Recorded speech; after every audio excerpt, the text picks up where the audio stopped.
Howdy folks, welcome back to War Thunder with the mighty Jingles. Bit of a mixture for you today. People have been asking, why don't you do a series like Why You Have to Be Mad, or The Good, the Bad and the Ugly, but in War Thunder instead of World of Tanks, and alright, challenge accepted. Arcade Ground Strike. I'm flying the Bristol Blenheim. It's the lowest tier British bomber available in the game, but it does have one distinguishing feature. It's one of the very few bombers in the game, and the only British bomber that actually gets a pilot-controlled machine gun. Now, it's a terrible machine gun, it's only 7.7mm, but that's all the excuse I need to turn this thing into a gunship and go hunting Heinkel HE-111-3s. Of course, he's not exactly completely defenceless himself. He certainly has a few guns of his own, and I'm starting to wonder if I've bitten off more than I can chew here. But at the same time, you've got to be wondering what's going through this HE-111 pilot's head. He's got to be sitting there thinking, for God's sake, as if I don't have enough to worry about with the bloody fighters. Now the bombers are coming after me as well. Leave me alone, you British bastard. And I'm not looking too good, but neither's he. And, it's just a question of who's going to go down first. Oh, hang on, the fire seems to be coming under control. I don't have an awful lot of control over the aircraft itself, but yeah, yes. Right, where did he go? I think he's had enough of this, and he's heading for his base. Let's have a look. Yep, there he is. Oh no, Fritz, I don't think so. Not today. I don't know about you lot, but I find War Thunder arcade air battles are a hell of a lot more fun if you stop trying to take them seriously and you just play for shits and giggles, which is pretty much what I'm doing here. Now that HE-111, yeah, he's definitely trying to land and repair. Unfortunately, that means he has to slow down. And the Blenheim's pretty quick. Of course, I'm only flying on one wing here, thanks to the damage that he inflicted by setting my engines on fire, but I've still got that machine gun. And I should be able to get the bombs away. Oh, he's bouncing, he's bouncing. Come on, yes!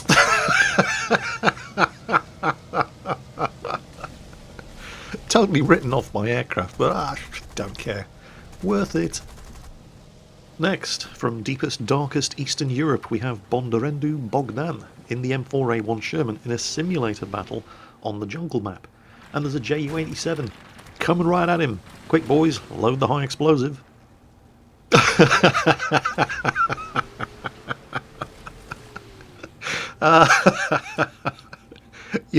You saw that one coming a mile away though, didn't you? But, you know, if it's funny the first time, it's funny every time. I'll probably be showing you more of this particular replay at some point in the future. Disclaimer, Bogdan plays with the scenery turned off, of course, because that's how you win if you're playing War Thunder Ground Forces. But it was a bloody impressive game anyway, so keep your eyes open for more of this particular battle in the future. Next up, this is Listy. You might remember Listy, actually. He's been in a couple of my museum visit videos. I've been to the DCS at Shrivenham with him, been to the Bovington Tank Museum with him, and he's been having all kinds of fun in the American M13 gun motor carriage half-track truck with a pair of 50 cal machine guns mounted on the back in hardcore simulator battle mode. And he's been having, well, moments like that. Pretty much all day. So we're going to be seeing a bit more of Listy later on in this video. Trust me, that is just the beginning of the kind of adventures he's been getting up to in this tiny little 50 caliber machine gun armed anti-aircraft vehicle. Next up, this is Monkey Fist 1 in the IS-2, and we're going to get serious for a bit here, well, at least at first. He's driving the IS-2, again, it's a simulator battle, although it's not the hardcore simulator battle event. You can, at least on your map, see the locations of friendly vehicles, and you do get target markers for friendly vehicles. And so Monkey Fist decides he's going to take his IS-2 up around the flank in order to sweep around to the north and west of the map and attempt to come up behind the enemy positions. And in a shocking revelation that surprised absolutely nobody whatsoever on the internet, he's pretty much the only person on his team who does so. There's a T-34 there who's about to peel off, turn right and head over towards the centre of the map. So Monkey Fist pretty much all alone as he heads up this flank. And he, of course, runs into trouble. Not one, not two, but three enemy Tigers. Luckily for Monkey Fist, there are no NKVD blocking detachments behind him with anti-tank guns, so he is actually able to fall back to a slightly more defensible position. Attempts to angle his armour, and waits to see which one of these Tigers wants to be the first one to come around the corner and face his 122mm gun. If you have a look at the map, there is actually a friendly T-3485 medium tank about 100 metres away to his right, who is no help whatsoever. Of course he isn't. Monkey Fist is pretty much going to have to do all of this by himself. That first shot didn't appear to do anything to the Tiger. And then War Thunder's physics. Wait for it. Wait for it. Any second now. Strikes again. What the hell was that supposed to be? What happened to that Tiger? Well, he's managed to free himself from, you know, that bump in the road that almost flipped his tank over. Monkey Fist fires again, but this Tiger's just not going down. The Tiger's angled about as well as he possibly can. And Monkey Fist takes a hit, and he's taken some damage. Saw some armour flying off there from his gun mantlet. He keeps falling back. He's waiting for somebody on his team to come over and offer him any kind of assistance, but it's just not going to happen, is it? There's a T-3485 back there paying no attention to what's going on here. Oh, he's got him! He's got him! There's an ammo cook-off. Right, there's one. One down, two to go. Now, believe it or not, Monkey Fist has actually already killed that second Tiger. Pay attention to the combat messages. There is nobody else shooting, and you're not seeing any shots coming in at that second Tiger as it comes around, but look, he's on fire.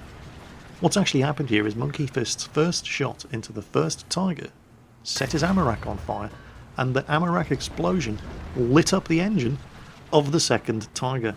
His second shot didn't actually do anything, but the engine fire spread to the ammo racks. Ammo racks cooked off, and one shot killed two Tigers. And now, of course, his team is giving him some supporting fire by shooting at the dead Tiger at the back, because random teams, what are you going to do? There is, of course, still a third Tiger to deal with, but he's probably not feeling particularly brave after seeing what just happened to his two teammates who went around in front of Monkey Fist's IS-2. Monkey Fist has taken some damage, of course, but it's not that critical. He has suffered damage to his ammo rack, and I think his driver is in trouble. But now it's one IS-2 versus, well, one Tiger that he knows of. And where is he? Come on, there he is. I didn't think he had the gun depression for this, but look at this shot. Straight underneath the gun mantlet, right into the turret ring, and there's his third kill. Beautiful shot. So, technically, 2 shots fired, 3 kills. I don't think even Stalin claimed that kind of gun performance from the D25T 122mm gun on the IS-2. Russian propaganda would have had a field day if they'd caught the results of this battle. So, anyway, assuming that there are no further enemy tanks pushing around this flank, Monkey Fist has the potential to get himself in a very, very good position here. His team controls the flag, and any enemy tanks respawning, once Monkey Fist gets around this corner, he's going to get flanking shots into them as they cross the field to attempt to drive onto the flag position and recapture. So potentially he's in a very, very strong game-winning position here. So fast forward a few minutes and he just casually executes another Panther on the way over.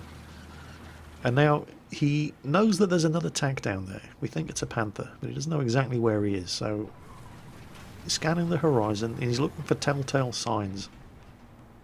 And there, you saw him firing. So that's given away his position. We saw the discharge from the muzzle as he fired that 75mm gun. But Monkey Fist does, and he's fired again. Monkey Fist is looking for a shot at him, but the Panther's almost completely hulled down. All he can really see is, well, the front of his turret. He's almost completely hulled down there. Now the Panther's spotted him, and he's swinging the gun around to point at Monkey Fist's IS-2. And he takes the shot and damages his gun barrel. Okay, slowing things down here. Watch his gun barrel. Watch the muzzle of the gun. It's been damaged. If your gun is damaged and you fire, well, that can happen. He's wrecked his own gun. But there were seconds of the game left. He killed the Panther doing so, got his 5th kill, and, well, he didn't really need the gun anymore. As promised, we're back to the boy Lister. Listy in his M13, still tearing it up in simulator battles. Now, he hasn't seen an enemy aircraft to shoot at in about 5 minutes. There is still a Ju-87 on the enemy team. We can see that because we've got the benefit of seeing the team list in the replay. He wasn't aware of this at the time. So he's taken a very, very long cross-country drive all the way around the edge of the map, shoots up an enemy self-propelled anti-aircraft gun, and he's now within sight of the enemy cap circle. But pay attention to that team list. The guy in the Ju-87 is going to come to a sticky end very, very soon. And then, of course, he's going to respawn. And where is he going to respawn? Well, for some reason, Gaijin seem to think it's hilarious to put the respawn point right over there, on the other side of the river. So that means if you're capping, you're going to get shot at by people respawning if you take cover on this side of the bridge. And if you take cover on the other side of the bridge, you're going to get shot at by people coming back to defend the cap. It's a big old lose-lose situation if you're trying to cap in War Thunder simulator battles. So that's fun. And sure enough, the guy in the Ju-87 gets himself shot down by the M16 MGC on Listy's team right at the other end of the map, and then miraculously reappears in a Flak Panzer IV self-propelled anti-aircraft gun right behind Listy on the other side of the river.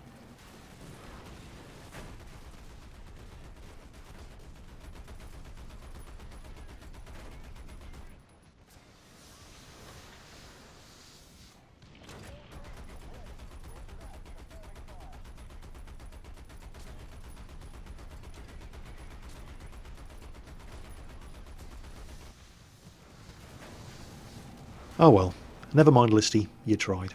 But hey, remember, if it's funny once, it's funny every time, because right now, the enemy team are also capping Listy's flag. And where's Listy gonna respawn?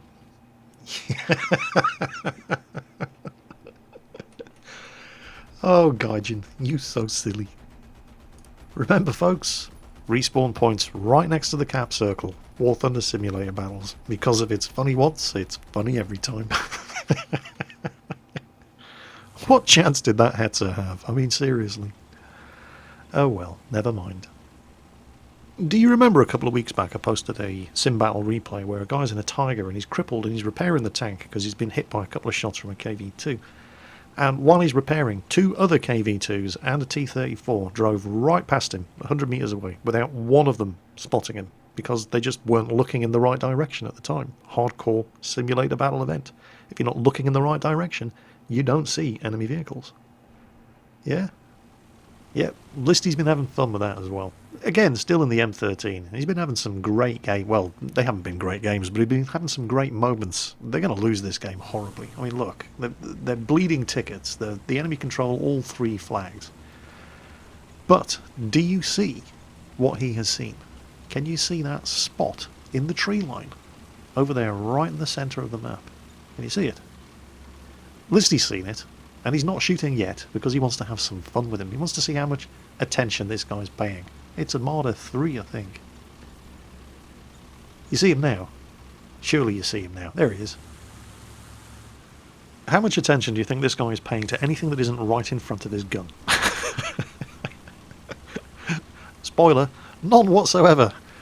It's easy to do in War Thunder simulator battles, particularly if you do have a target to shoot at, and sure enough he is about to fire the gun at something, but situational awareness. I thought Listy was going to ram him here, but no. No, Listy also agrees that surprise butt sex is the best kind of butt sex. Look at these 50 cals ripping this guy up. Oh, Listy, what are you doing? Don't play with your food. This guy's got no crew left, look. He took the head clean off his loader. Hey, come back here. Where do you think you're going, you lousy kraut?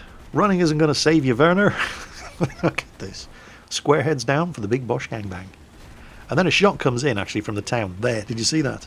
That's actually a Stug in the town. He actually... Luckily, Listy didn't realise it, but he has actually already killed this Marder. If he hadn't, the friendly Stug would have, trying to shoot through him to hit Listy.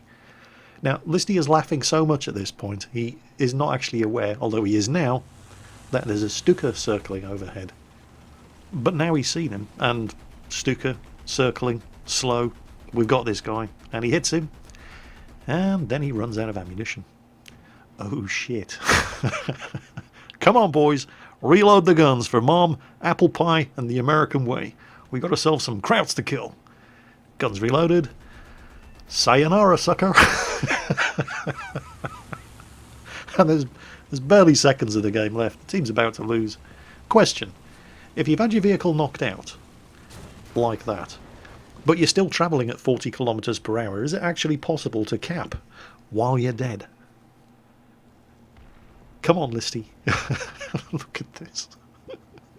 Come on, Listy. Oh, I guess we're going to find out in a future episode. Never mind.